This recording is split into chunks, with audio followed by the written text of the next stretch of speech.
I was rinsing coffee cups when the knock came, 3 hard thuds that rattled the thin glass over our wedding photo. The house smelled like fried onions from dinner, and the radio in the kitchen was whispering some Motown oldie when the porch lit up blue and red, and the sound folded in on itself, like the world took a breath and didn't give it back. Mary wiped her hands on a towel, her brow folding into that question she always wore when life lurched. Ellen toddled into the hallway in her footy pajamas, clutching her stuffed rabbit by one ear. "Daddy?" she asked, and I swear the word still lives in the drywall, trapped there like a moth. "Police." A man barked through the wood. "Open up," I opened. The air rushed cold. Detective Carl Monroe's face was a stone you couldn't skip, just sank on sight. 2 uniforms flanked him, eyes doing that quick. Impersonal sweep over my living room. Our couch with Mary's crocheted blanket. Helen's crayons on the coffee table. The pair of boots I always meant to clean. "Robert Hayes," Monroe said. Voice clipped, "You're under arrest." "For what?" My mouth was dry. It tasted like pennies. "Assault," he said. "On Linda Brooks." The name hit me in the chest. Linda, our neighbor, the woman who borrowed sugar and once cried on Mary's shoulder after her husband ran out. Linda with the trembling hands and eyes that never settled. Mary stepped forward, small but fierce. "There must be a mistake, Detective." Monroe didn't blink. "Turn around! Hands behind your back." The cuffs were colder than the night, colder than the porch railing under my palm when I stumbled. Helen started to cry, a sound etched sharp enough to cut the moon in 2. "Daddy, don't go. I'll be right back," I lied. A woman in a bathrobe on the neighboring porch pulled her smoke away from her lips and whispered, "Lord." The sky looked like a bruise. Monroe said, "You know what you did." "I don't," I answered. "I don't," he leaned in. "Linda says you do." I said her name like a prayer turned curse, Linda. And the night folded tighter as Ellen screamed, and I realized I was already losing everything, and the door to my life swung shut behind me. The patrol car smelled like wet vinyl and old cigarettes. The wire mesh pressed patterns into the back of my hands where the cuffs bit skin. A radio hissed with codes I didn't understand. Numbers slashed across voices like someone was keeping score. Monroe rode up front, silent, the brim of his hat a black horizon. We passed the corner store where Mr. Martinez taped losing lottery tickets to the counter like souvenirs. The church whose bells missed notes when it rained, and the garage with the flickering Hayes Auto sign I'd hung myself with Mary's help, a crooked promise. At the station, fluorescent lights made everyone look sick. They took my belt, my shoelaces, my watch, the cheap watch Mary gave me for our 7th anniversary. The booking officer rolled each finger in ink, then pressed them down, index, middle, ring, pinky, thumb. My hands looked like they belonged to someone who had already disappeared. "I want a lawyer," I said. Monroe stared without warmth. "You'll get your chance." "Who said?" "Why would Linda—" The words fell apart. "We got a statement. We got a timeline. We got a jury waiting to happen," he said. And in his voice I heard something practiced, something polished. They put me in a holding cell the color of old gum, with a bench bolted to the wall and one flickering bulb that made the shadows shiver. A man in the next cell snored like a bad engine. The concrete was cold through my jeans. One phone call. I dialed home. Mary answered on the first ring. "Robert?" "Tell me this is a nightmare," I said. She swallowed. "I'm coming. I'm bringing Pastor Miller. We'll figure it out."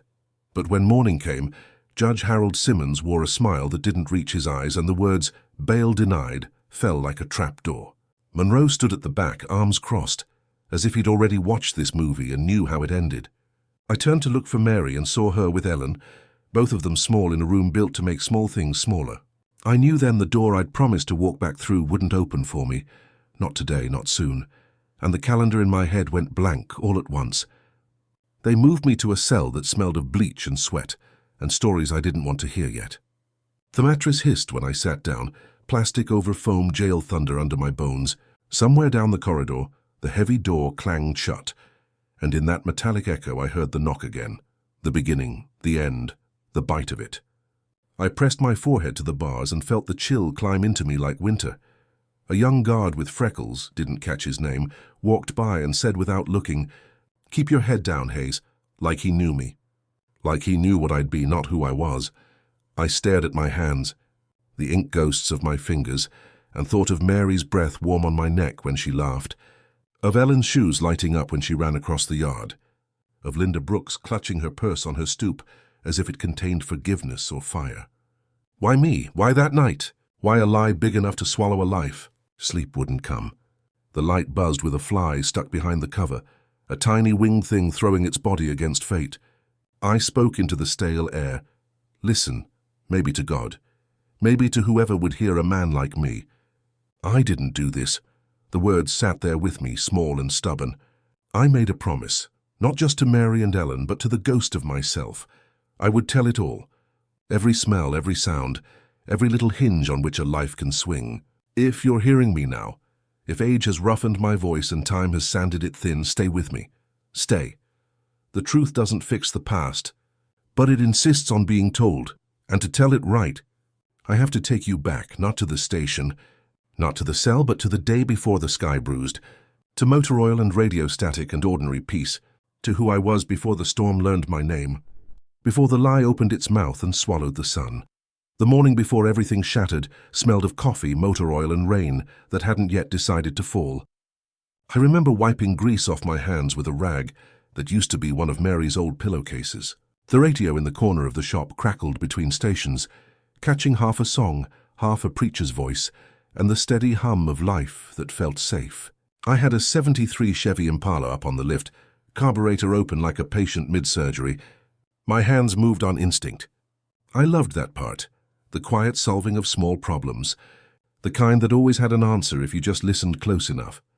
The garage door was half open, letting in slanted sunlight and the smell of the bakery down the street. Mrs. Lewis, the owner, always brought me leftover donuts at closing time. She said I reminded her of her late husband. Maybe it was the way I said yes, ma'am, or the way I whistled without realizing it. At noon, Mary showed up with Ellen, her little hand sticky with jelly. Ellen ran in, waving a drawing she'd made of me with huge hands and a smile that stretched too wide. Daddy fixes cars and hearts, she'd written, or rather, tried to write. Letters dancing, some backward, all honest. Mary laughed, her hair pinned up but a few strands falling, like they always did when she was rushing. "Lunch break, Mr. Mechanic," she said, holding up a paper bag. Ham sandwiches, 2 apples, and the cookies Ellen had insisted on baking herself. They were burnt but sweet. We ate sitting on overturned buckets, the car looming above us, a giant sleeping beast.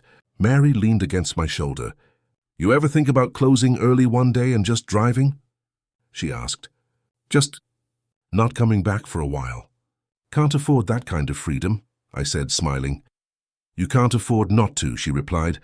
I thought about that later, how those words hung like a warning I didn't understand yet. If I'd known how few real days I had left, I would have closed the shop right then. I would have taken them both anywhere. Away from Dayton, away from Linda Brooks, away from what was already waiting to unfold. That afternoon, the sun dipped in slow honey light, stretching across the asphalt like it had nowhere else to be. I drove Ellen to the park, while Mary stayed home to prep dinner. Linda Brooks lived across the street from us, her small blue house trimmed in white, a flag flapping weakly from her porch. She was out there watering her petunias when I pulled into the driveway, her hair tied up with a red scarf, cigarette burning in the same hand that held the hose. "Hey, Robert," she called. "Got a minute?" Ellen tugged my hand. "Can we play first?" "Go ahead, baby," I said, pointing to the yard. "I'll be right there." Linda stepped closer. "Car trouble again," she said, rolling her eyes. "You're the only one in this town I trust to look under the hood without robbing me blind." She smiled, but something in it felt practiced. Her eyes were glassy, red-rimmed, like she'd been crying or drinking. I nodded toward the curb. "Bring it by tomorrow." "I'll take a look," she sighed. Tomorrow might be too late. I didn't know what she meant, and I didn't ask. The moment stretched a second too long. Then Ellen called, "Daddy, look." She was chasing butterflies near the fence. Linda's expression softened. "She looks just like Mary." "Yeah," I said. "She's our whole world." Linda's voice went small. "Must be nice to have something that pure." When I looked back, her eyes were wet again, and she turned away quickly. I thought it was sadness. I didn't know it was guilt, or what would become guilt. If I'd stayed 1 second longer, if I'd asked the right question, maybe everything would have unraveled before it began. But I didn't. I just smiled politely and went back to Ellen, who handed me a yellow dandelion and said, "For luck, Daddy." Funny thing about luck, it never asks if you want it. That night, dinner was warm and simple. Meatloaf, mashed potatoes, and the kind of peace that doesn't know it's dying. Ellen sang her ABCs between bites, and Mary told me about Mrs. Connolly at church, who'd finally kicked her husband out for good. Took her 30 years, Mary said, but she did it. After dinner, I fixed a squeaky hinge on the back door. And Mary teased me, "You can't stop working even when you're home," I told her. "If I don't fix things, they fall apart," she smiled. "Not everything needs fixing, Robert. Some things just need holding." Later, when Ellen was asleep, we sat on the porch, the air cool and soft. A train wailed somewhere beyond the fields, that long, lonely sound cutting through the night. Mary rested her head on my shoulder, and for a moment the world was unbearably kind. Across the street, I saw Linda's light flick on. A shadow moved past her window, fast, agitated. Then the light went out. Mary noticed me watching. "She's not well," she whispered. "I heard she's been seeing that cop. Monroe, I think his name is. The one who patrols over by Maine." I shrugged. "Didn't know that." Mary reached for my hand. "Promise me, if she ever asks for help again, you keep some distance. She's unpredictable," I promised. And like most promises made before disaster, it felt unnecessary at the time. I kissed Mary goodnight. The porch light flickered. The wind smelled like rain, and somewhere in that ordinary dark, Linda Brooks was already deciding what story she would tell, and whose life it would take to make her feel safe again. It was a Friday evening when the world turned on me. The sky was low and yellow, the kind of color that presses down on you before a storm. I had just closed the garage when Monroe's cruiser slid by, slow headlights crawling. Didn't think much of it then. But half an hour later, when I got home, Mary's face told me something was wrong. "Linda came by," she said, standing in the doorway, arms crossed, towel still in her hand. "She looked shaken." "Shaken how?" I asked, setting down my lunch pail. "She said something happened to her last night," Mary said. "She was crying, said she didn't want to talk about it, but what?" "She asked if you'd been out late." The room went still. "Out last night?" Mary nodded slowly. "I told her you were home with us, watching that Western on TV. She just stared at me. Then she said she must have been mistaken and left." I laughed once awkwardly. Mistaken's right, but Mary didn't laugh. She looked at me for a long time, her eyes searching my face like there was something written there she couldn't read. "She's not right in the head, Robert." "I think she's on something." I brushed it off. Linda was lonely, fragile, maybe looking for sympathy. But when the patrol car came again that night, stopping in front of her house this time, 2 officers walking up her porch steps, my stomach turned cold. A crowd gathered quick, the kind that smells like curiosity and fear mixed together. Mrs. Lewis from the bakery stood near her fence, whispering. Then I saw it. Linda's face pale under the porch light, a bruise near her lip, her voice trembling as she spoke to the officers. She looked up once, straight at me. I raised my hand slightly, instinct, confusion. She flinched back. One of the officers followed her gaze. That's when I felt the first real twist of dread, because even before the words were spoken, I saw it forming, the story she was telling, and the villain she'd chosen. By morning, whispers had a pulse, the kind that runs faster than blood. At the gas station, 2 men fell silent when I walked in. At the diner, Mrs. Lewis wouldn't meet my eyes. The radio in the corner murmured news about a local woman attacked in her home. No name, no suspect. Not yet. At noon, Monroe came to my shop. The doorbell jingled soft, but his steps were heavy. "Robert," he said, voice flat, hand resting on his belt like punctuation. "Detective," I said. "Can I help you?" He watched me too long before speaking. "You know Linda Brooks?" "She lives across the street," I said. "What's this about?" He leaned on the counter. "She's in the hospital. Says she was assaulted last night." The wrench slipped from my fingers, clattering on the floor. "My God, is she all right?" "She will be," he said. "She also says you were there." I stared at him. "What?" He studied my face. "She's given a statement. Said you came over around 10. Offered to fix something. Then things went wrong." "That's a lie." My voice came out too fast, too desperate. "I was home. Ask my wife. Ask my daughter." He nodded slowly like he'd heard it all before. "We'll do that. Do you believe her?" I asked. He paused. Doesn't matter what I believe. Just matters what a jury does. I felt the floor tilt, the air thinning, the sound of the radio buzzing too loud in the corner. Monroe, you know me, I said. You've brought your car to me twice. He looked away. Yeah, I also know what people are capable of when nobody's looking. Then he handed me a card. Don't go anywhere. When he left, I sank to the floor. Outside, rain finally started, the smell of wet asphalt filling the air. I thought of Mary, of Ellen coloring at the kitchen table, and of Linda's eyes last night, haunted, yes, but steady, and I understood something terrible. She wasn't just lost. She had chosen this. That night, Mary held the police report in trembling hands, her lips moving without sound. She said you... She couldn't even finish.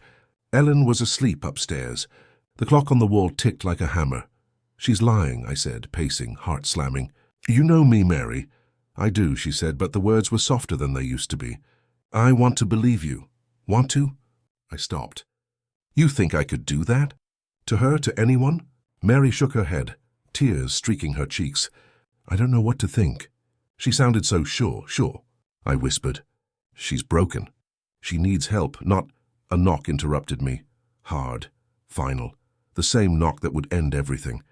When I opened the door, Monroe stood there again, eyes hard. 2 officers behind him. Robert Hayes, he said. You're under arrest. I looked back at Mary, her face white as the curtains behind her, and at Ellen's toy rabbit on the floor by the stairs. Tell me you'll fight for me, I said. Mary whispered. I'll try, but as the cuffs snapped shut, I knew trying wouldn't be enough. Linda Brooks had set her lie loose into the world, and lies once born don't walk, they run. They said it would be a short hearing, just procedure, the lawyer told me. I still remember his name, Alan Ritter, a court-appointed defender who smelled faintly of cigarettes and exhaustion. He shook my hand without meeting my eyes. Don't worry, Robert, he said. We'll straighten this out. But from the moment I stepped into that courtroom, I knew nothing was going to be straight. It smelled of old paper and furniture polish, the kind of room where truth didn't matter as much as performance. Judge Harold Simmons sat high above, robe crisp, hair slicked back. His campaign poster plastered outside the courthouse promising, tough on crime, tough on lies. I should have known I was the wrong kind of lie for him to fight. Linda Brooks sat at the witness table, hair tied tight, a bandage on her wrist. She wouldn't look at me. I stared at the floor because I didn't trust myself not to speak. When they read the charges, sexual assault, aggravated battery, Mary gasped beside me. I reached for her hand, but she flinched, maybe from fear, maybe from shame. Then Linda began to cry. The room shifted in her direction like a compass finding north. He came in through the back door, she said, voice trembling. Said he wanted to talk. I told him no. He pushed me. No, I whispered. Judge Simmons rapped his gavel. Mr. Hayes, you'll remain silent. I tried again, softer. That's not true. But no one cared about soft. They cared about tears. The prosecutor, Thomas Crane, young, ambitious, smile sharp as glass, paced like a preacher. This man, he said, pointing at me, betrayed a woman who trusted him, a friend, a neighbor. I felt my chest burn. Ritter leaned in and whispered, Don't react. Let me handle it. But how do you sit still when someone builds a coffin for your name right in front of you? When the gavel fell, denying bail, I saw Mary crumble into Pastor Miller's arms. Ellen wasn't there. Thank God for that. As they led me away, Linda glanced at me once, and for a split second I swear there was something behind her eyes. Not fear, guilt, a shadow of it. Then she looked down, and that shadow became my sentence. The county jail was colder than I expected. Not just in air, but in sound. The way voices echoed like ghosts practicing lines from lives they no longer had. Ritter came to see me 3 days later with papers I didn't understand and a weariness that looked like surrender. They're going for a plea, he said, tapping the file. A plea for something I didn't do. I said, Robert, listen, he began, rubbing his temples. They've got her statement, a medical report. Fibers they claim match your work jacket. And no witnesses to your alibi except your wife and daughter. My wife and daughter are enough, I said. He sighed. Not to a jury that's already made up its mind. Take the plea, they're offering 20 years. I laughed, bitter. 20 years for being innocent. You hear yourself. He didn't answer. When he left, I sat on the cot staring at the wall. 20 years. I'd be almost 50 when I got out. Ellen would be grown, Mary. I didn't want to think that far. The days crawled by like wounded animals. The trial date set itself on the calendar like a noose tightening. Pastor Miller visited once a week, Bible in hand, eyes full of helpless faith. God sees you, Robert, he said. I wanted to believe that. I really did. But at night, when the lights dimmed and someone screamed in another cell, I thought, maybe God's looking, but he's not seeing. The trial lasted only 5 days, but it felt like years packed into a single week. The jury was 12 faces carved from stone. The prosecution painted me as a man who hid rage behind charm. They brought in experts, all speaking like prophecy. Ritter tried, but his questions came out soft, uncertain, the kind of words that didn't stick. When my turn came, I told the truth. Every word of it. I didn't touch her, I said. I was home with my family. I don't know why she's saying this. The courtroom went still. I thought maybe they'd heard me. Maybe something in my voice would break the spell. But then the prosecutor stood, slow smile spreading. You've had a lot of time to think about your story, haven't you, Mr. Hayes? I clenched my fists. It's not a story, he nodded. Of course. Innocent men always say that. Laughter rippled somewhere in the back row. My heart turned to stone. When the verdict came, guilty on all counts, I didn't even stand. I just looked at Mary. Her eyes were swollen, her face pale. She mouthed something I couldn't hear. Maybe I'm sorry, maybe goodbye. As they led me away, the world tilted. Judge Simmons's gavel struck once more, final and cold. Life imprisonment, he said. And just like that, my name, Robert Hayes, belonged to a number. My freedom folded up and filed away like paperwork. The door clanged shut behind me, echoing through every corner of who I used to be. They took my belt, my shoes, my name. In its place, they gave me a number, 42219, and a khaki uniform that smelled of bleach and old sweat. The fabric itched against my skin, too tight around the neck, too loose around the sole. When the door clanged shut behind me, I swear it didn't just close, it sealed. The cell was barely big enough to turn around in. A metal bunk, a toilet that hummed faintly from the pipes, a slit of a window where the light came in thin and tired. My bunkmate was a man named Eddie Carlson, skin marked with tattoos that looked like maps to nowhere. He didn't speak for hours, just sat on the lower bunk sharpening a plastic comb into something that wasn't quite a weapon, but close enough. When he finally looked at me, his eyes were flat. First time? Yeah, he grinned. A flash of gold where a tooth used to be. Don't talk much. Don't look much. You'll live longer. The hallway echoed with footsteps, metal against metal and the occasional bark of orders that sounded less human and more mechanical. Dinner came. Grey meat on a plastic tray, peas like bullets. I didn't eat. I couldn't. At lights out, the dark didn't comfort me. It accused me. I lay on my cot staring up at the ceiling, tracing the faint carvings scratched into the paint.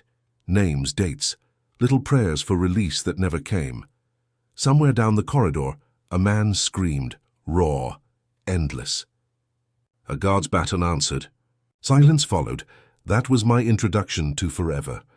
I tried to pray, but the words came out small and stuttering, like even God couldn't hear past these walls. And when I finally closed my eyes, I saw Mary's face behind glass, her lips trembling, her voice lost under the judge's gavel. I saw Ellen clutching her rabbit, asking where I'd gone. I saw Linda Brooks standing in that courtroom, her tears falling on a lie that had already taken root deep in the earth. Morning came with the clang of steel and a voice shouting, "Count time!"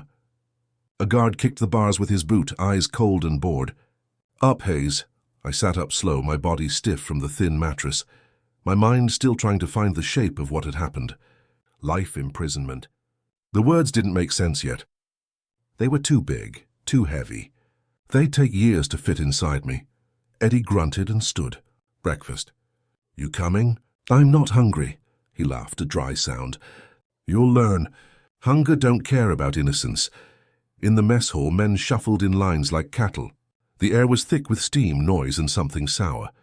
I saw faces that had stopped being faces, just eyes tired and hollow. Someone shouted. A tray hit the floor. Hey, guard swung. No one reacted. I sat alone until a voice broke the rhythm of noise. Mind if I sit? He was tall, mid-40s, with calm eyes that didn't match the place. Name's Tom Weaver, he said. You look like you could use a friend. I nodded, wary. He smiled. Don't worry, I don't bite. Not unless they make me. That made me laugh for the first time in weeks, though it sounded strange coming out. Tom pointed at my untouched tray. Eat.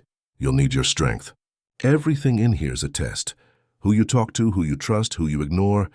Pass the wrong one and you're done. That was the beginning of something I didn't realize I'd need, a friendship carved out of hell. When we went back to our cells, Tom said, Keep your head down, Hayes, but don't bow it. You understand? I nodded. That night, when the lights dimmed, I heard him whisper through the bars, You're not the first innocent man in here. Just remember that. Sometimes the only truth left is the one you tell yourself. Those words followed me into sleep, like a fragile kind of mercy. Days became weeks. Weeks became something uncountable. I learned the rhythm of captivity, the clang of doors, the smell of disinfectant, the shuffle of boots during inspection. I learned who to avoid. Greg Turner, a guard with eyes that gleamed whenever he found fear. He'd linger outside my cell, tapping his baton against the bars. Still quiet, huh, Hayes? Guilt got your tongue? One day he made me mop the hallway 3 times because he said I'd missed a spot. Each time I finished, he kicked over the bucket. Do it again. Tom found me later in the yard, my hands shaking. Don't give him the satisfaction, he said. You let him see you break once and he'll never stop.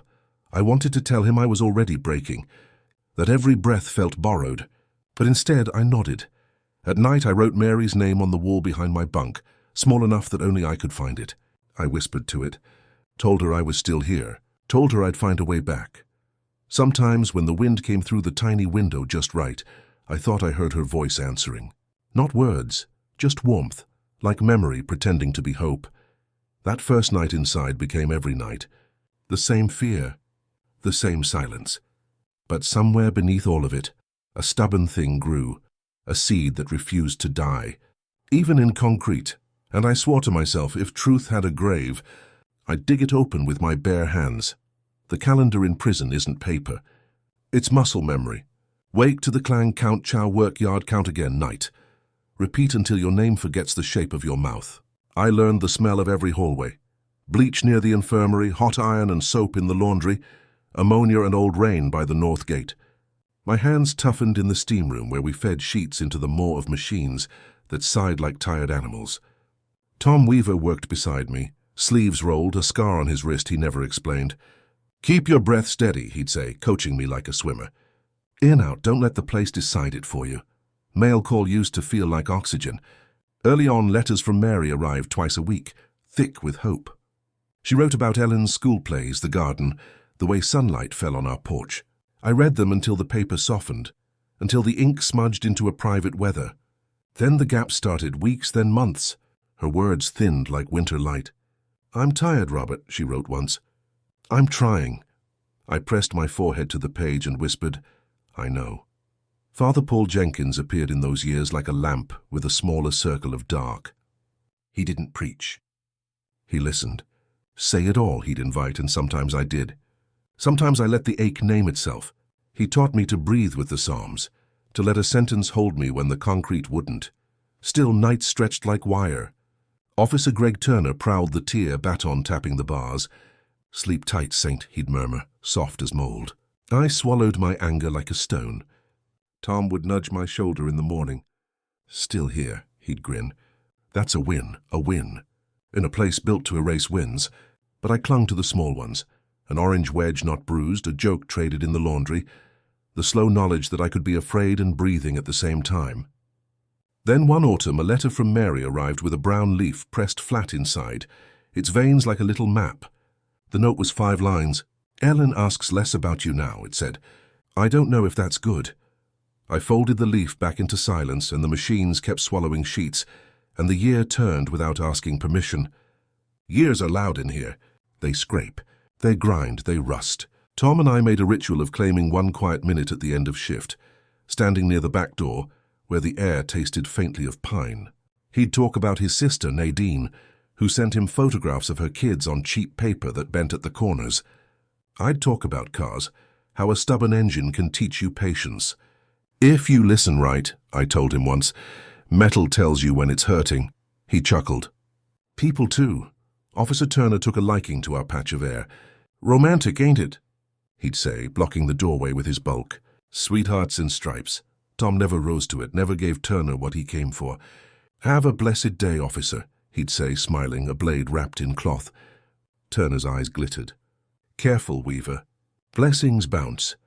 On Sundays, Father Paul set up folding chairs in the chapel, which used to be a storage closet. He'd pass around a chipped guitar. Some men sang like they remembered another life. Others mouthed the words, borrowing faith for an hour. I sat in the back and watched light crawl up the cinder block. Sometimes I felt something unclench, sometimes not. God's patient, Father Paul told me after one service. He can wait you out, I answered. The state can too. We both smiled, sad and true. Mary's letters turned into postcards. Ellen won a spelling bee. The roof leaks. The Buick died. Each line a breadcrumb I couldn't follow. I wrote back in careful print, asking questions, offering plans. Sell the Buick, I'll pay you back somehow. I underlined somehow until the paper nearly tore. She sent a photograph of Ellen at 13, hair pulled into a ponytail, eyes cautious. I traced the outline with my thumb. Tom looked over my shoulder and said nothing. That was mercy. Winter found every crack in the building. My fingers split at the knuckles. I wrapped them in tape. At night the heat failed, and a frost formed on the inside of the window like a pale fern. I whispered Mary's name into the cold until my breath made its own weather. Somewhere a gate thudded 2 floors below. A siren hiccuped and died. I thought, I'm turning into the room I live in. And then footsteps stopped outside my cell. Hayes, Turner said, his voice carrying that pet amusement. Mail. He slid a thin envelope between the bars and didn't move away. I recognized Mary's hand immediately, smaller now, hurried. The loops tighter like she was saving ink. My heart sprinted and stumbled. I sat on the bunk, Tom on the other side of the wall making space with his silence. I opened it carefully. 2 sentences, Robert, I'm sorry. I can't keep doing this. I have to live, no signature, no return address. Just the postmark from Dayton and the skeletal aftertaste of paper. The world didn't end with a bang. It unstitched softly, thread by thread, until I was holding nothing but air and a word. Sorry, I didn't move. I didn't speak. A sound left me that I didn't recognize. Not quite a cry, not quite a laugh. Turner leaned closer to catch it. Finally sinking in, huh? He said, delighted. My hands shook with a heat I hadn't felt since the verdict. For a second I saw myself leaping, reaching, pulling him into the bars, making his teeth rattle. Instead I folded the letter once, twice again, until it was small enough to disappear into my fist. Tom's voice drifted soft through the concrete. I'm here, brother. That night I didn't write back. What could I say to absence? I sat with Father Paul after count, the chapel light humming above us. She's not the villain, I said, surprising myself. She's just tired. He nodded. Sometimes love is the heaviest thing a person can carry. I rubbed my eyes raw. Then why do I feel lighter and like I'm falling at the same time? He didn't answer. Some questions don't want answers. They want witnesses. I slept without dreaming and woke to the taste of pennies. Work, chow, yard, repeat. A week later, a package arrived from Nadine. Cookies for Tom, stale but sweet. We ate them in our minute of air, crumbs sticking to our lips like dust motes. Still here, Tom said. I tried to say it back, but my throat scraped. Spring came mean and bright. The yard smelled of cut grass and iron. Baseball on the TV in the day room, the Reds losing by 3. A new guy, Jesse Nolan, started in laundry, all questions and fists. Turner circled him like a hawk. I kept my head down, as taught. But life had other plans. First, Mary's postcard stopped. Then a choked whisper from Pastor Miller, months later at visiting. There's news about Mary. He couldn't finish before the buzzer cut us apart, and the door to the world swung shut, and I felt the floor tilt toward a loss that didn't have a bottom. Days became weeks. Weeks became something uncountable. I learned the rhythm of captivity, the clang of doors, the smell of disinfectant, the shuffle of boots during inspection. I learned who to avoid.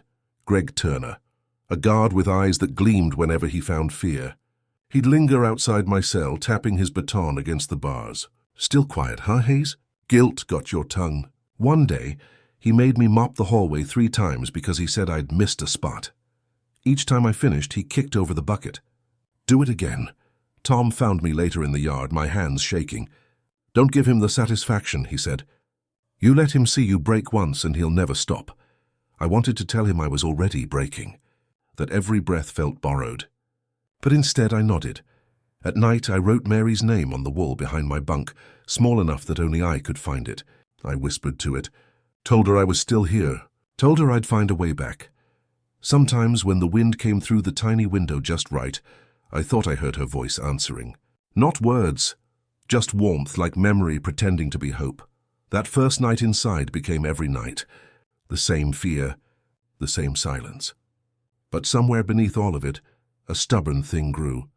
A seed that refused to die, even in concrete, and I swore to myself if truth had a grave, I'd dig it open with my bare hands. The calendar in prison isn't paper. It's muscle memory. Wake to the clang, count, chow, work, yard, count again. Night, repeat until your name forgets the shape of your mouth. I learned the smell of every hallway. Bleach near the infirmary, hot iron and soap in the laundry, ammonia and old rain by the north gate. My hands toughened in the steam room, where we fed sheets into the maw of machines that sighed like tired animals. Tom Weaver worked beside me, sleeves rolled, a scar on his wrist he never explained. Keep your breath steady, he'd say, coaching me like a swimmer.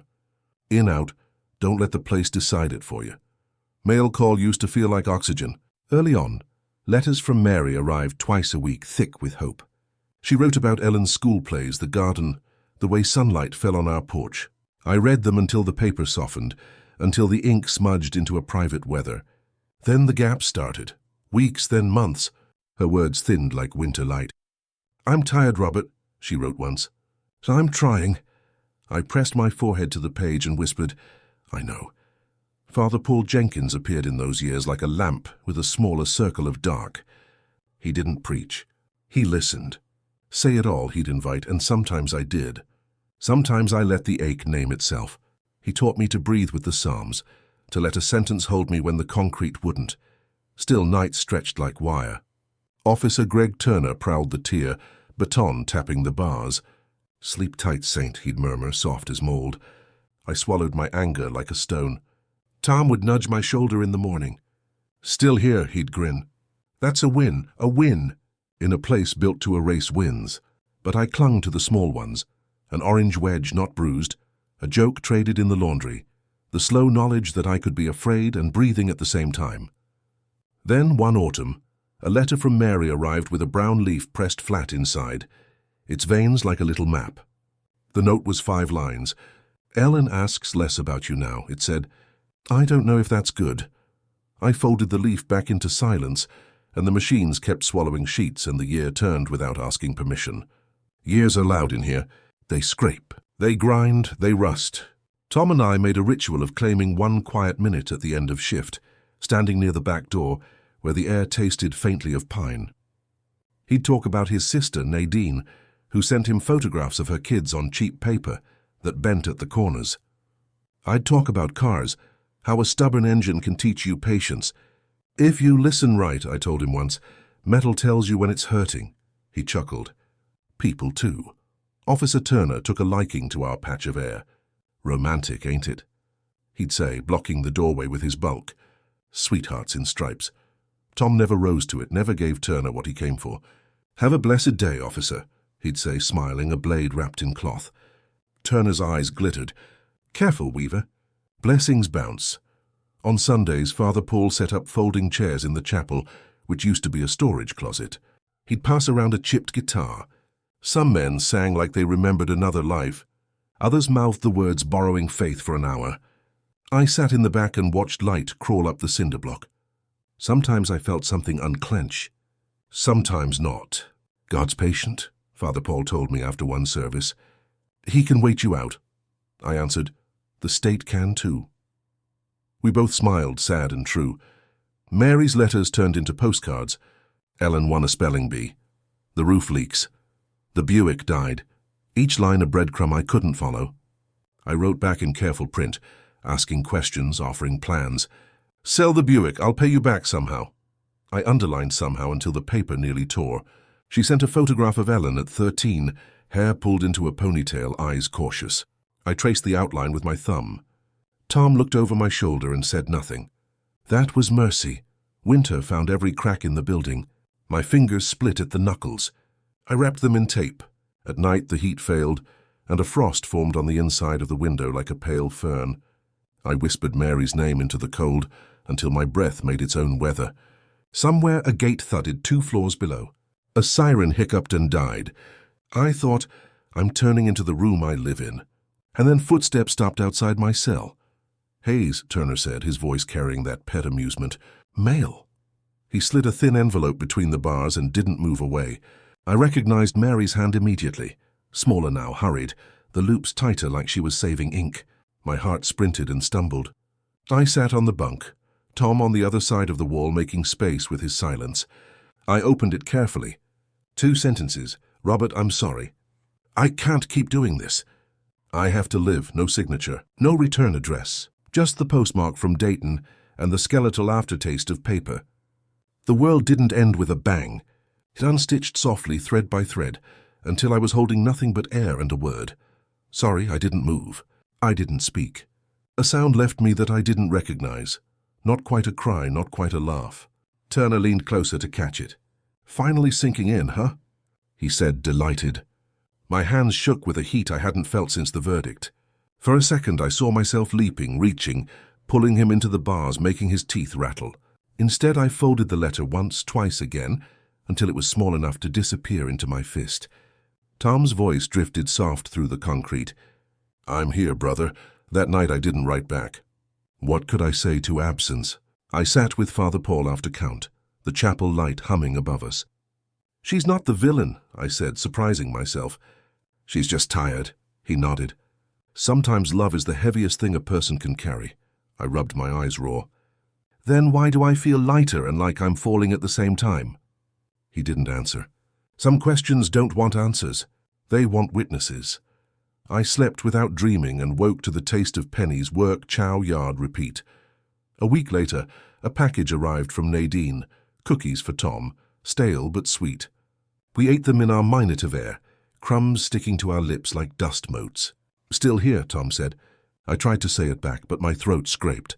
Spring came mean and bright. The yard smelled of cut grass and iron. Baseball on the TV in the day room, the Reds losing by 3. A new guy, Jesse Nolan, started in laundry, all questions and fists. Turner circled him like a hawk. I kept my head down as taught. But life had other plans. First, Mary's postcards stopped. Then a choked whisper from Pastor Miller months later at visiting. There's news about Mary. He couldn't finish before the buzzer cut us apart, and the door to the world swung shut, and I felt the floor tilt toward a loss that didn't have a bottom. When I told Father Paul about it, he said, maybe forgiveness starts as wondering. I shook my head. I don't want forgiveness. I want truth. He looked at me, tired eyes, kind but firm. Truth and forgiveness aren't enemies, Robert. They just walk slow. Maybe. But I'd been walking for 2 decades and hadn't seen either.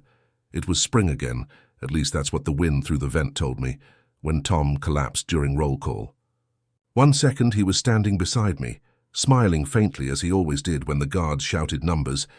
The next he was on the ground, eyes open but seeing nothing. The guards dragged him away while we all stood silent, trained to stillness. Later Father Paul came to my cell, hat in hand. Heart attack, he said softly. He went quick. I nodded, my throat locked tight. They're letting me hold a small service, he continued. Would you like to say something? No, I said. Not yet. But when the day came, I did. I stood in that small chapel, the walls sweating from heat. A handful of men gathered, some who knew Tom, most who didn't. He was a good man, I said, voice trembling. He taught me how to breathe when breathing hurt. Father Paul bowed his head. May he rest in peace. After they carried the box out, I stayed behind. On the table where the Bible sat, I placed a torn piece of laundry tag with Tom's number scrawled on it. It was all I had. When I walked back to my cell, Turner stood by the gate watching. Another one down, he said. Soon they'll forget you too, Hayes. I looked him straight in the eye for the first time in years. Maybe, I said, but I won't forget me. That night the cell felt bigger somehow. Quieter but not empty, Like Tom's voice still drifted through the air, whispering what he always said, "Still here." And that's when I realized surviving wasn't living, but it was defiance. And in a place built to erase men, defiance was the only kind of freedom left. It had been 37 years. 37 winters, summers, head counts, and meal trays. I'd stopped counting birthdays. The mirror in the infirmary showed a man with hollow cheeks, white hair, and eyes that still searched for something beyond the walls.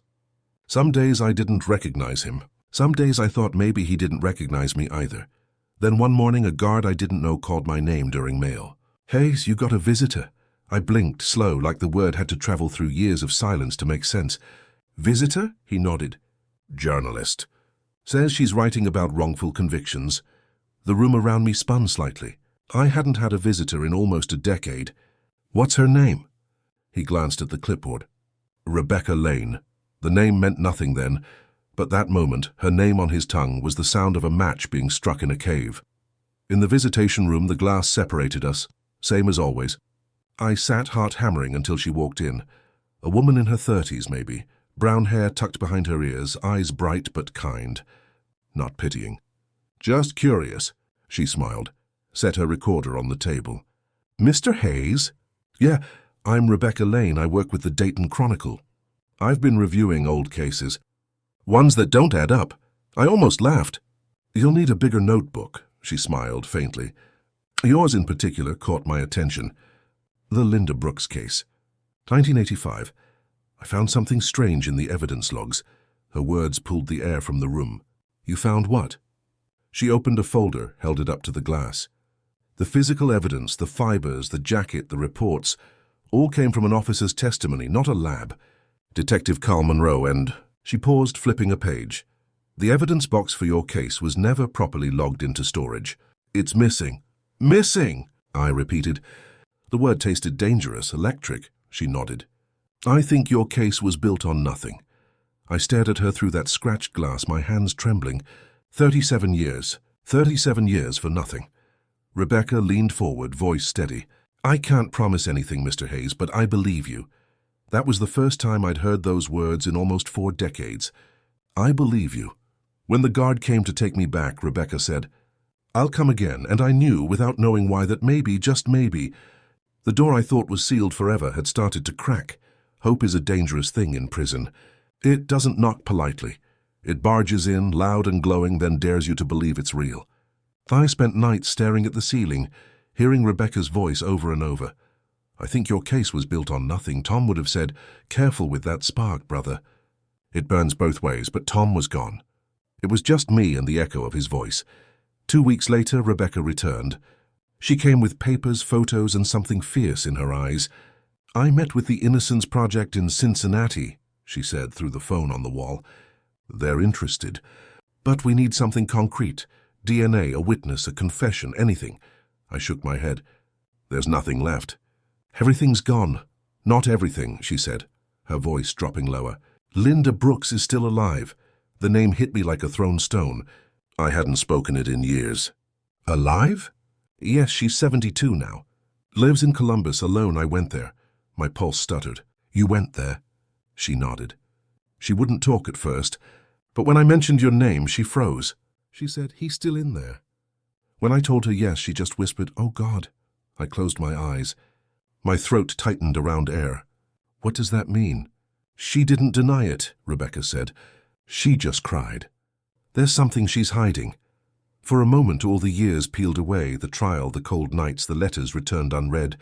I saw Linda's face again, the trembling lip, the tears that had once drowned me. Rebecca leaned closer to the glass. "We're not done, Robert." "Not yet." When she left, I sat there long after, my palms flat against the table, the warmth of her voice still echoing. For the first time in 40 years, the air in that room didn't taste like dust. Weeks turned into months and the whispers began. Guards talking about reporters showing up, old cases reopening. Turner, now retired, was mentioned in the news for questionable conduct. Father Paul came to see me, his health failing but his eyes bright. "I read about that young woman," he said, smiling. "God's timing may be slow, but he doesn't forget." I nodded. "I don't know if it's God or just a woman who refuses to let go." "Sometimes," he said, That's the same thing. Rebecca's letters came steady, full of movement. She'd found Monroe, old, retired, living in Florida. He's agreed to talk, she wrote. He said something's been eating at him for years. The next week, she sent another letter. 3 words that made my heart stop. He's ready to confess. I sat on my bunk, the letter shaking in my hands. My cell felt too small for the weight of it. Turner was gone. Mary was gone. Tom was gone. But maybe, just maybe, the lie that had stolen my life was about to finally speak. That night I couldn't sleep. I stared out the narrow slit of a window, the stars thin and few, and whispered, "Mary, if you can hear me, I think it's coming." The truth. For the first time in years, the dark didn't feel endless. It felt like waiting. The first time I spoke with attorney Samuel Price, I almost didn't believe he was real. He came to see me on a Thursday, the rain tapping against the glass like a polite guest. He was younger than I expected, mid-40s, clean suit, eyes sharp but gentle. "Mr. Hayes," he said, shaking my hand through the slot. "Rebecca Lane filled me in. I've reviewed your case." I watched his face, searching for pity, the way people look at a stray dog they know they can't save. But what I saw wasn't pity, it was fury. "Controlled quiet fury. Your file's a disaster," he said, flipping open a thick folder. Monroe never logged key evidence. The forensic report was written after the verdict. And Judge Simmons. He was under investigation 2 years later for misconduct. None of this was disclosed. My chest tightened. "You can fix it?" He nodded, but cautiously. "We can fight it. The Innocence Project's on board. We'll push for a motion to reopen the case." I sat back, the words echoing like something too fragile to hold. "Reopen the case. 38 years later, why now?" I asked. "Why me?" He smiled faintly. "Because you've been buried long enough." He handed me papers, affidavits, appeals, things written in a language made of hope and law. "We'll start with Monroe's statement," he said. "He's agreed to testify. Says he was pressured to produce results. That means your conviction could unravel." I stared at the words, my hands trembling. "I used to fix cars," I said quietly. "You fix people's lives." He closed the folder. "Not always, but I can try." That night, lying on my bunk, I heard the thunder outside and thought of engines rumbling, of rain hitting Mary's porch roof, of all the sounds that meant home. For the first time in decades, I didn't feel forgotten. Hope had a sound now, the turning of paper, the hum of a voice saying, "We'll fight." 2 months later, I was in a small interview room, fluorescent light buzzing, my heart pounding as Samuel set up a speakerphone. On the other end was Detective Carl Monroe, the man who had arrested me, the voice that had haunted half my life. "Go ahead, Mr. Monroe," Samuel said, his tone neutral. There was a long silence. Then a voice older, raspier than I remembered. "Robert," he said. I froze. Hearing my name in his mouth again felt wrong, heavy. "Yeah, I should have stopped it," he said. "Linda Brooks came to us the night after it happened. She was scared, confused. Said you'd come by to talk, but her story kept changing. The bruises, they weren't fresh. They didn't line up. I told Simmons we needed more.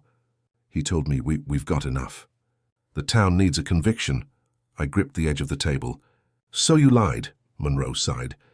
"I did what I was told. I thought maybe you'd get a plea. I didn't think they'd give you life." "You thought wrong," I said.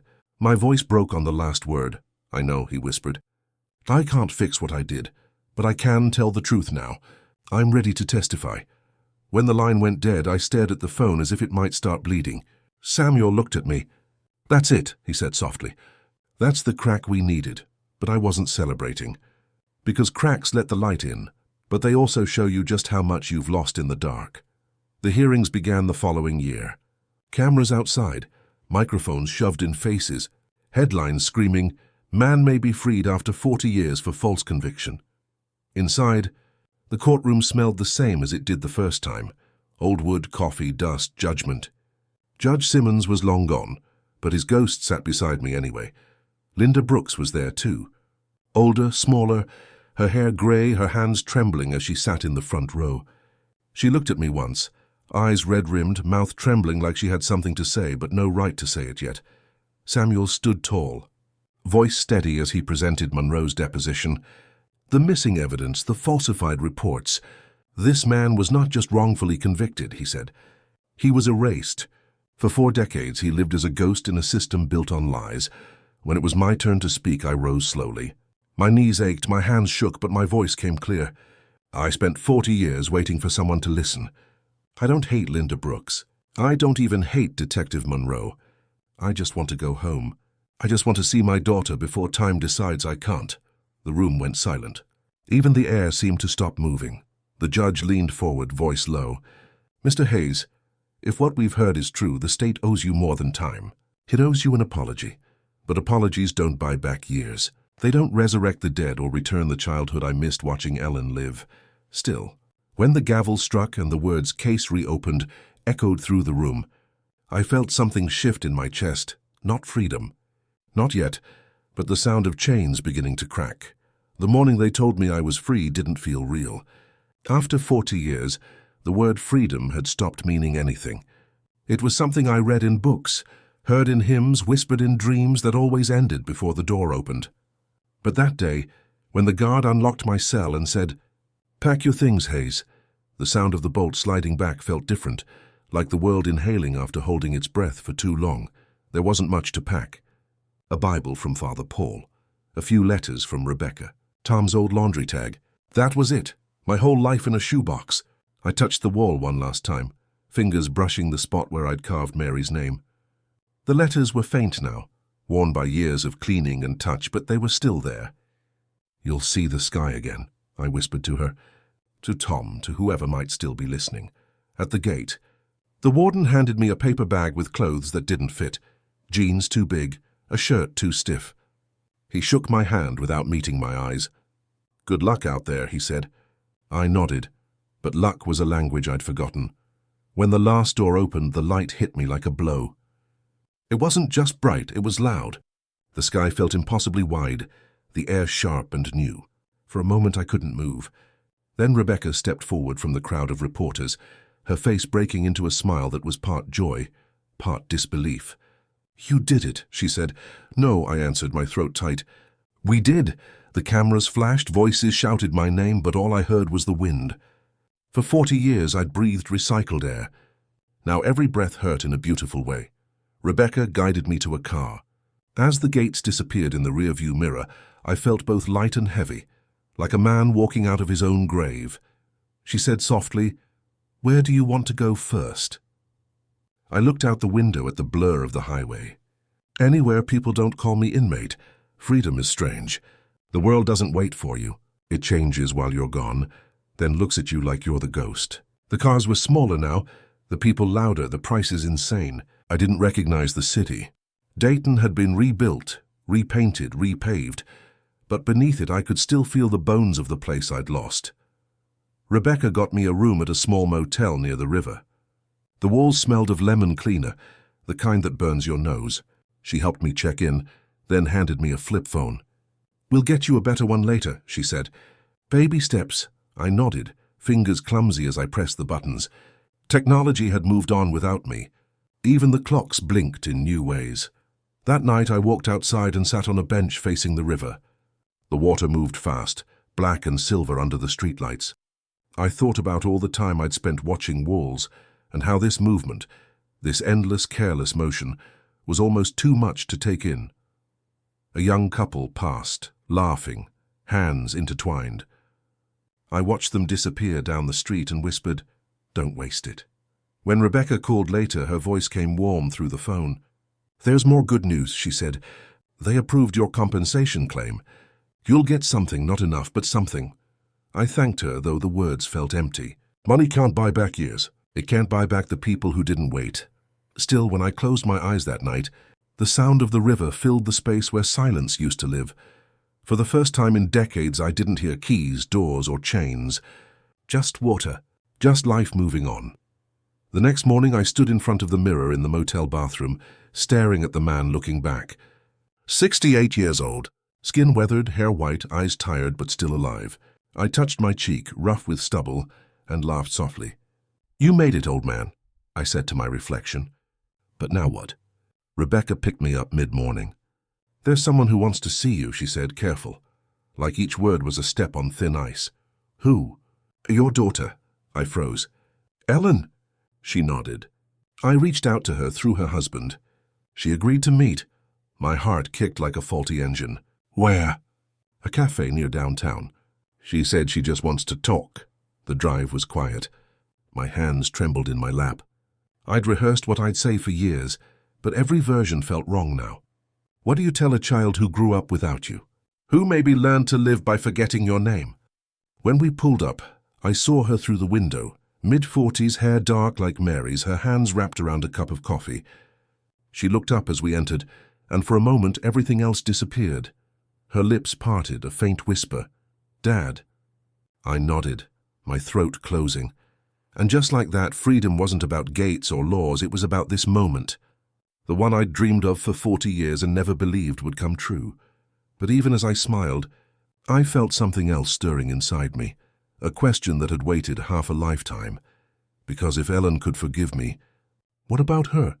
The woman whose lie had taken everything. Ellen's voice was softer than I remembered, like she'd learned to whisper around old wounds. We sat across from each other in that cafe, a place that smelled of cinnamon and new beginnings, though I didn't feel ready for either. She looked older than the girl I'd kept frozen in my mind. Of course she did. But what broke me wasn't the grey at her temples or the careful smile. It was her eyes. Mary's eyes? I don't know what to say, I told her. My fingers trembling around the coffee cup, she nodded. I don't either. For a while we didn't talk. The hum of other people's conversations filled the space between us, normal and unreal. Finally she asked, was it true? What they said? It was the question I'd waited 40 years for, and feared just as long. No, I said quietly. It never was. She looked down, tracing the rim of her cup. I used to think about you when I was little, she said. Then I stopped. Mom told me you were gone. I guess that was easier. I swallowed hard. She did what she had to do. Ellen's husband, Peter, arrived halfway through the conversation, a tall man in a pressed shirt, polite but cold. He shook my hand like it was a duty. Mr. Hayes. Robert, I said. He nodded once. Ellen's been through a lot. I just hope reopening all this doesn't unsettle things. I saw the way his hand hovered near hers, protective but territorial. Ellen flinched almost imperceptibly. I don't want to cause trouble, I said. I just wanted to see her. Peter gave a tight smile. You've done that. Ellen looked at me, eyes wet. I want to see you again. Just give me time. Time. The one thing I no longer trusted. As I left the cafe, the bell over the door jingled, a small, ordinary sound, but it hit me like a farewell. Rebecca was waiting by the car, watching from across the street. She didn't ask how it went. She didn't have to. She just put her hand on my shoulder and said, "One day at a time, Robert." I nodded. That's all I've got left. Weeks passed in quiet waves. I rented a small apartment on the edge of Dayton. Bare walls, one window, a twin bed, a view of the parking lot. The kind of place meant for someone who didn't know where to begin. Every morning, I walked to the corner store for coffee, nodding at strangers who didn't recognize the headlines on my face. Freedom had its own kind of loneliness. In prison, I'd been surrounded by noise, by people, by routine. Out here, silence was vast and heavy. One evening, I sat on the bed flipping through old newspaper clippings Rebecca had given me, articles about wrongful convictions, about men like me. One photo caught my eye. Linda Brooks leaving the courthouse after Monroe's testimony, a scarf around her neck, her eyes down. The caption read, "Key witness declines comment." Something stirred in me. Anger, curiosity, I couldn't tell which.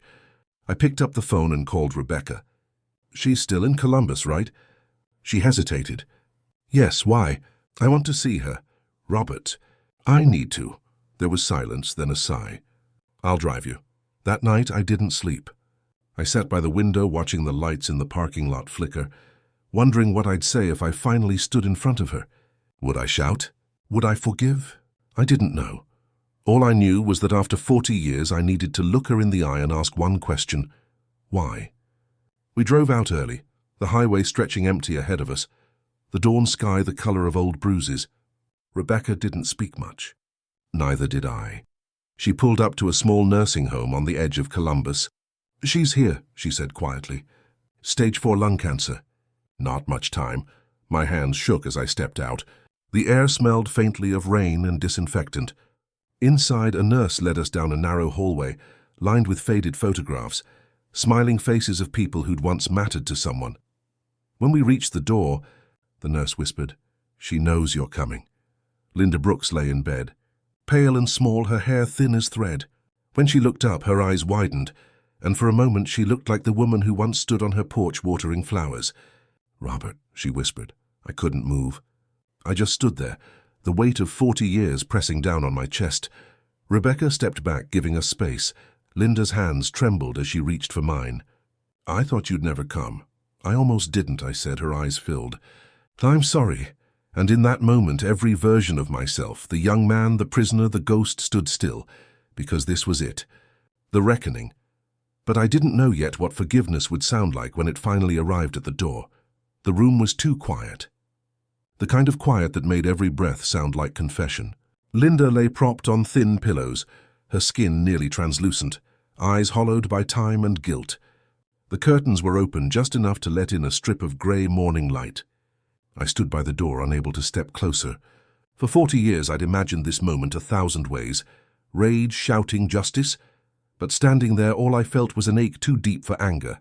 She spoke first. Her voice was paper thin. "You don't have to stay long." "I know what I did," I swallowed hard. "Then why?" Linda looked at me for a long time, tears welling in eyes that had once destroyed me. "Because I was scared," she said. "Back then, I was drinking too much. My brother had left town. I felt alone. When the police came asking questions about that night, I panicked." "Panicked?" I repeated, my voice sharp. "So you panicked and sent a man to rot in a cage?" She closed her eyes. "They said they needed someone to blame. Detective Monroe said if I just said your name, it would be easier. I didn't think they'd actually—" "Didn't think they'd what?" "Believe you?" My voice cracked. "You destroyed my life, Linda. My wife died without me. My daughter grew up thinking I was a monster. I lost everything." "I know," she whispered, "and I've lived with it every single day." For a moment I saw her not as the liar, not as the ruin of my life, but as an old woman swallowed by her own regret.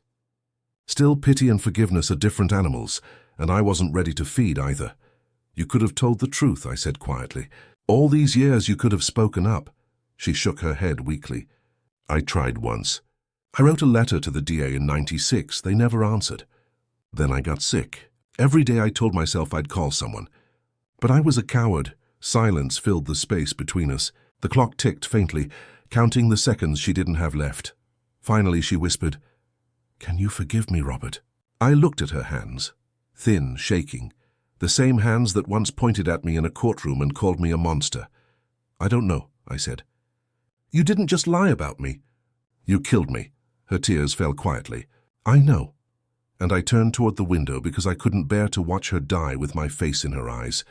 Rebecca waited in the hallway. "Do you want to leave?" she asked softly. "Not yet." I stood outside the room, listening to the hum of the ventilator, the faint sound of Linda's breathing through the crack in the door. Every inhale felt borrowed, every exhale like an apology the world had waited too long to hear. Rebecca touched my shoulder. "You don't owe her forgiveness."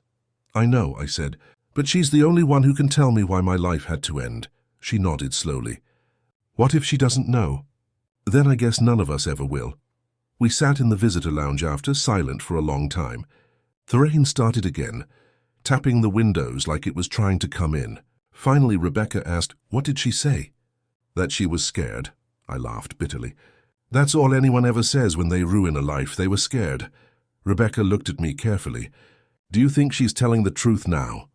I thought about that, about the tremor in Linda's voice, the way her eyes never left mine. "Yes," I said finally. "But it doesn't change anything. When we left, I didn't look back." Outside, the sky was breaking apart, rain streaking across the windshield as Rebecca drove. She kept glancing at me, as if trying to find something in my expression.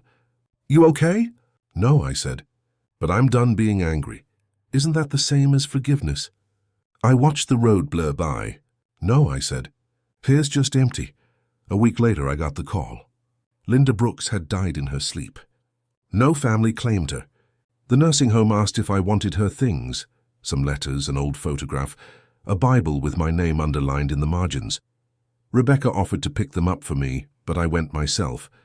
The nurse handed me a small box, light as air.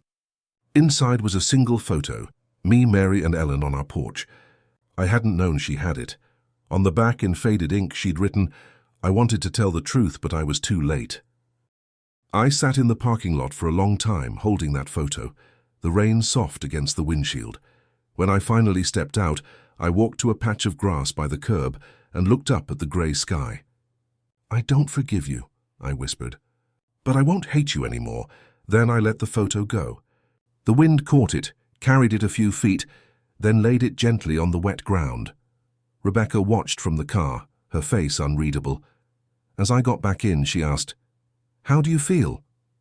I looked at my hands, the lines deeper now but steady. Like a ghost who finally saw the person who killed him. "And?" she asked. I walked away. I didn't go home after seeing Linda. I didn't know where home was anymore. The apartment felt too quiet, too temporary, like a waiting room for someone else's life. So I started walking. Every morning I'd leave before sunrise and wander through the city. Streets I used to know, now filled with strangers and things that had outlived me.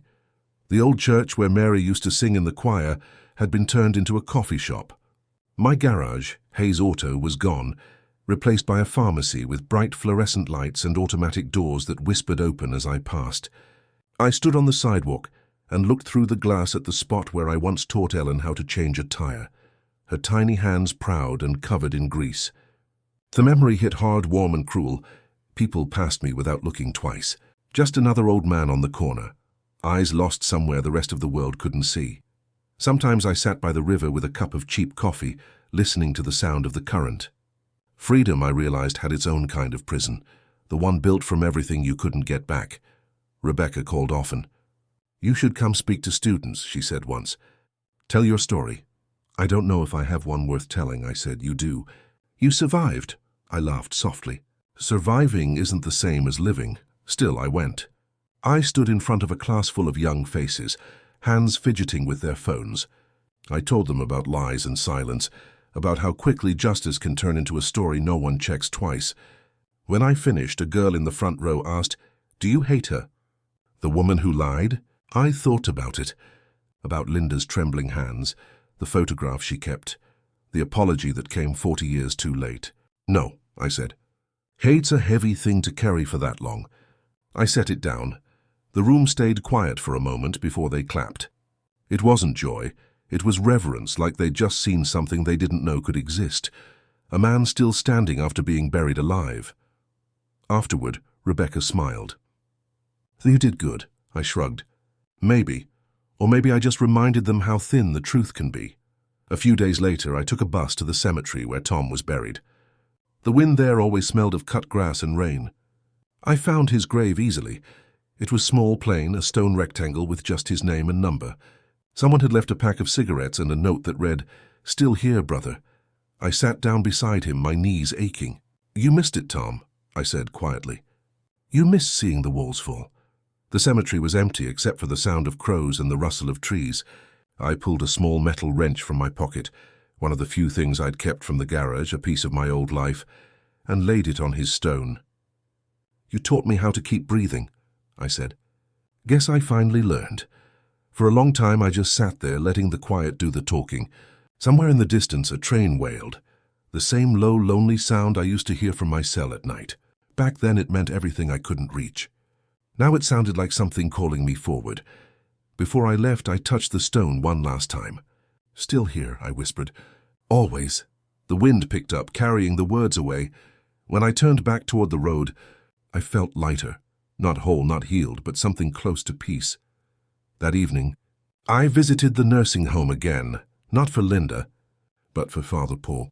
He was there now, older, frailer, his hands trembling as he held the Bible that had followed both of us through half a lifetime of storms.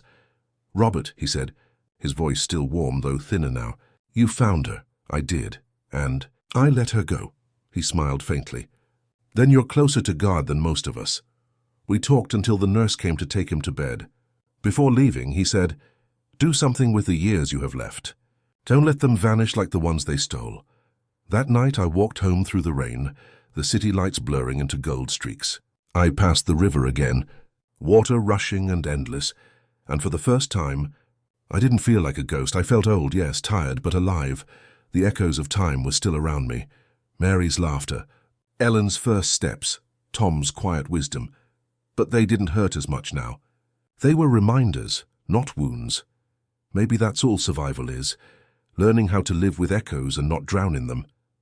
My apartment is quiet now, the kind of quiet that feels earned. The walls are bare except for a single photo. Mary holding Ellen on her hip, sunlight on their faces, the garage behind them. I keep it near the window where the light hits in the mornings. Some days I just sit there, coffee in hand, letting the sun paint their faces back into color. I've grown used to solitude. It doesn't scare me anymore. After 40 years of noise, silence feels like a mercy. But it's not the silence of peace. It's the silence of things that were too big for words. Every night before bed, I record pieces of my story on an old cassette recorder Rebecca found for me at a thrift shop. She said people would want to hear it, but I'm not doing it for them. I'm doing it for the man I used to be, the one who kept shouting into the dark, hoping someone would listen. My name is Robert Hayes, I say into the static. I was born in Dayton, Ohio. I fixed cars. I loved my wife. I watched my daughter take her first steps. Then I disappeared for 40 years. Sometimes my voice cracks halfway through, but I keep going, because truth deserves to live somewhere, even if it's just on tape. Ellen calls every week now. We talk carefully, circling the heavy things. She asks if I'm eating well, if the neighbors are kind, if I've forgiven myself. I tell her I'm trying.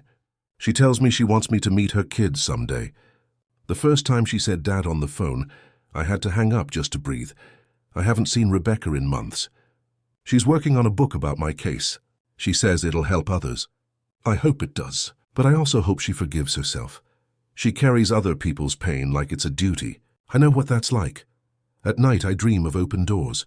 Not the prison kind, not the courtroom kind, just doors swinging quietly in the wind. Sometimes in those dreams I walk through. Sometimes I don't. Last week I went to visit the field where my old house used to stand. The city tore it down years ago. Now it's just an empty lot with wild grass and a rusted mailbox leaning to one side. I stood there for a long time, staring at the place where the porch once creaked, where Mary's laughter used to float through the open windows, where little Ellen used to chase fireflies. A boy rode by on a bike, glanced at me, then waved. "You okay, mister?" He asked. I smiled. "Yeah," I said. "Just remembering." He nodded and kept going, his wheels spitting gravel. The sound faded into the hum of the wind, and I was left standing in a place that used to be a life. I bent down and picked up a small piece of brick, half buried in the dirt, maybe from the foundation, maybe from something else. I rubbed the dust off and slipped it into my pocket. It felt like holding a heartbeat that never stopped completely. The sky turned gold, then grey, then the kind of blue that comes before night. I whispered, "Mary, I made it out." And for a second I could almost feel her hand in mine, not forgiveness, not closure, just presence, and maybe that's enough. Tonight, as I sit by the window with the recorder humming beside me, I know this is the last tape. My voice is weaker now, slower, but still steady. I was innocent, I say, but innocence isn't what saved me. It was the small things. The sound of rain on metal, the kindness of a stranger, a friend who refused to let me disappear. I lost everything, but I found something too, the truth. And truth, even when it comes too late, is still worth living for. I pause, watching the lights flicker across the street, the world still moving, uncaring and beautiful. If you're listening, I continue, don't wait for life to be fair before you start living it. Don't let silence do what lies once did to me. I click off the recorder. The room hums with quiet. I can hear the faint sound of the river in the distance, the city breathing, a car door closing somewhere below. 40 years ago, I was erased. Now my voice fills the air again, and as I sit in that gentle silence, I realize something I never thought I would. The truth didn't set me free, speaking it did. If you like this story, please like this video. Subscribe to the channel and share your impressions of this story in the comments. To listen to the next story, click on the box on the left.